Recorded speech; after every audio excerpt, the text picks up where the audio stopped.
भारत का स्वतंत्रता संग्राम। इसमें कुछ नाम तो हम सब जानते हैं, लेकिन कुछ नायक ऐसे भी थे जिनकी हिम्मत तो बेमिसाल थी, पर उनकी कहानी वो कहीं इतिहास के पन्नों में दबसी गई है। तो आज हम एक ऐसे ही वीर की कहानी जानेंगे। ये कहानी है कुंवर प्रताप सिंह बारहाट की। सोचिए, ये सिर्फ शब्द नहीं है। ये उस चट्टान जैसी इच्छा शक्ति का सबूत है जिसे अंग्रेजी हुकूमत अपनी पूरी ताकत लगाकर भी नहीं तोड़ पाई। और पता है ये शब्द कब कहे गए थे? जब उन पर ऐसा दबाव डाला जा रहा था जिसकी हम कल्पना भी नहीं कर सकते। तो सवाल उठता है, आखिर कौन था ये नौजवान, और ऐसी क्या नौबत आई कि उसे ब्रिटिश खुफिया विभाग के सबसे बड़े अफसर से ये कहना पड़ा।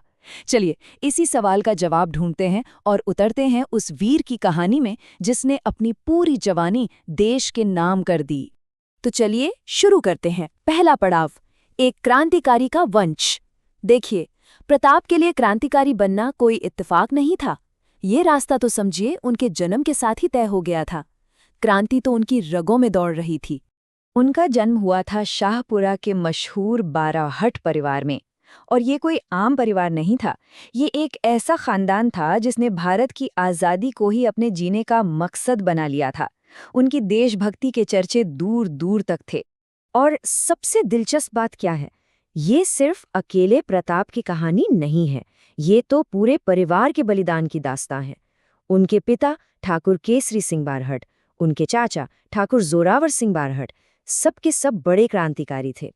इस परिवार ने तो सचमुच आज़ादी के यज्ञ में अपना सब कुछ, अपना जीवन, अपनी संपत्ति, सब कुछ स्वाहा कर दिया था। दूसरा पड़ाव, आग में तपे। देखिए, प्रताप को बचपन से ही एक मकसद के लिए तैयार किया जा रहा था। उनकी पूरी ट्रेनिंग, उनकी पूरी परवरिश, सब कुछ एक सोची समझी रणनीति का हिस्सा थी। तो एक क्रांतिकारी बना कैसे? सबसे पहले उनके पिता ने उन्हें भेजा अर्जुन लाल सेठी की वर्धमान पाठशाला में। ये कोई आम स्कूल नहीं था, यहाँ गुप्त रूप से क्रांतिकारी ट्रेनिंग दी जाती थी। फिर दिल्ली में उन्हें मास्टर अमीर चंद जैसे दिग्गज के अंडर ट्रेनिंग मिली, जहां उन्होंने भेस बदलना, जासूसी करना, सैनिकों से संपर्क साधना, ये सब सीखा। और आखिर में उनकी मुलाकात हुई महान क्रांतिकारी रास बिहारी बोस से। और वो सिर्फ मिले नहीं, बल्कि उनके सबसे खास उनके राइट हैंड मैन बन गए। मतलब उन्हें देश के सबसे बड़े क्रांतिकारियों ने अपने हाथों से तराशा था। अब आते हैं कहानी के सबसे अहम मोड़ पर, बनारस षड्यंत्र। अब तक तो तैयारी चल रही थी, अब एक्शन का टाइम था। देखते हैं प्रताप ने अपनी योजनाओं को कैसे अंजाम दिया। साल था 1914। प्रताप के पिता को अंग्रेजों ने उम्र कैद की सजा दे दी। अब सोचिए, सिर्फ 21 साल की उम्र में पूरे आंदोलन की बागडोर प्रताप के कंधों पर आ गई और उन्होंने एक बहुत बड़ी योजना बनाई। 21 फरवरी 1915 को पूरे देश में एक साथ अंग्रेजों के खिलाफ हथियार उठाने की। इसी को गदर विद्रोह के नाम से जाना गया। लेकिन किस्मत ने साथ नहीं दिया। किसी ने मुखबिरी कर दी और इस पूरी योजना की खबर अंग्रेजों तक पहुंच गई।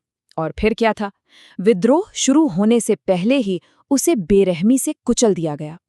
चारों तरफ गिरफ्तारियां हुईं और इसी के बाद चला वो मशहूर बनारस षड्यंत्र केस।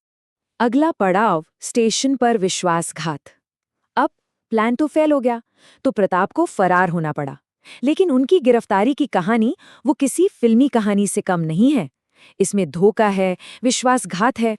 गिरफ्तारी का वारंट निकल चुका था। प्रताप पुलिस की आंखों में धूल झोंककर सीधे सिंध के हैदराबाद पहुंच गए। लेकिन वो वहां चुपचाप नहीं बैठे, छिपकर भी अपना काम जारी रखा। वहां उन्होंने अपना भेस बदला, एक डिस्पेंसरी में कंपाउंडर बन गए ताकि किसी को शक ना हो। लेकिन उनके साथी भी कम नहीं थे।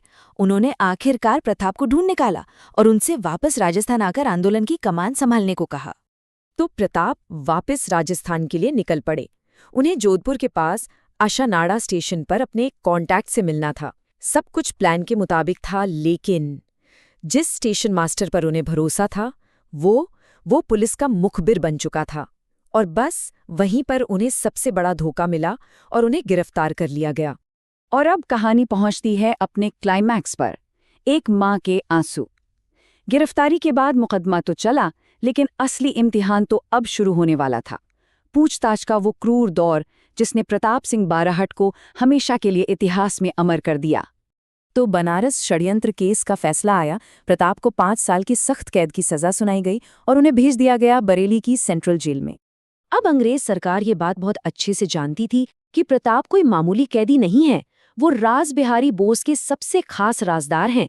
तो उनसे राज उगलवाने के लिए कोई छोटा मोटा अफसर नहीं, बल्कि ब्रिटिश खुफिया विभाग का सबसे बड़ा चीफ सर चार्ल्स क्लीवलैंड खुद बरेली जेल पहुंचा। क्लीवलैंड ने प्रताप को तोड़ने के लिए हर पैंतरा आजमाया। उसने कहा, तुम्हारे पिता को छोड़ देंगे, प्रताप नहीं माने। तुम्हारे चाचा को माफ कर देंगे, प्रताप नहीं माने। तुम्हारी सारी जब्त की हुई जमीन जायदाद वापस मिल जाएगी, एक बड़ा सरकारी पद मिलेगा। लेकिन प्रताप टस से मस नहीं हुए। और जब क्लीवलैंड ने आखिरी दाव खेला, उनकी माँ का वास्ता दिया, उनकी माँ के आंसुओं का जिक्र किया, तब प्रताप ने वो ऐतिहासिक जवाब दिया जो हमने इस कहानी की शुरुआत में सुना था। और अब शहीद की विरासत। जब अंग्रेज प्रताप को किसी भी लालच से नहीं तोड़ पाए तो वो अपनी असलियत पर उतर आए, क्रूरता पर। लेकिन प्रताप ने भी तय कर लिया था, शहादत मंजूर थी पर गद्दारी नहीं। सिर्फ 25 साल उन्होंने अपने साथियों का नाम बताने से साफ इनकार कर दिया। इसके बाद उन पर इतने जुल्म ढाए गए, ऐसी यातनाएं दी गई जिनकी हम कल्पना भी नहीं कर सकते। और फिर 24 मई 1918, जो उनका 25वां जन्मदिन था, उसी दिन इस वीर ने जेल में ही दम तोड़ दिया। लेकिन उनका बलिदान व्यर्थ नहीं गया। आज भी देश उन्हें याद करता है। शाहपुरा में हर साल उनके सम्मान में शहीद मेला लगता है। उनके नाम पर एक सरकारी कॉलेज है। दिल्ली की विधानसभा में 12 क्रांतिकारियों के चित्र लगे हैं। उनकी पैतृक हवेली आज एक म्यूजियम बन चुकी है। और हाँ, उस आशानाड़ा स्टेशन पर भी एक स्मारक है जो उनके साथ हुए विश्वासघात की याद दिलाता है।